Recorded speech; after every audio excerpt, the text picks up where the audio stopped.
সমস্যা নাই, কেটে দিব না আবার। শুরু হয়েছে। চাচা আমি কখন স্কুলে তো পড়ছেন আপনি, এন্দা তো আগে রাস্তাঘাট ছিল না, তো স্কুলে কেমনে যাইতেন? বাইস্তা তাইলে শোন, বর্ষাকাল যখন আইতো তখন মনে কর হ্যান্দিয়া পানি হইতো বুক সমান। তো আমরা কি করতাম, উপরে দিত সাক্ষ্য, সাক্ষ্য দিয়ে বড় মানুষ যাইতো, আমরা তো ছোট ছিলাম তখনকার যোগে। তো বাড়ি থেকে লুঙ্গি লইতাম, লুঙ্গি আইনা এরপরে প্যান্টটা খুললা গুচ্ছা মাথার ভিতরে বাঁধতাম, মাথার ভিতরে বাঁধা এরপরে তোর লুঙ্গি বাঁধতাম বুকের লগে বাঁধা, এরপরে পানিতে নামতাম, পানি যদ্দূর বাড়তো লুঙ্গি তদ্দূর উঠতো। এমনি কষ্ট করে আমরা পড়ালেখা করছি।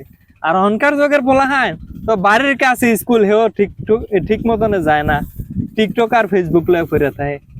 হাই সর্বনাশ, এত কষ্ট করে পড়ালেখা করছেন? হাই সর্বনাশ, এত কষ্ট করে পড়ালেখা করছি। কাট কাট কাট।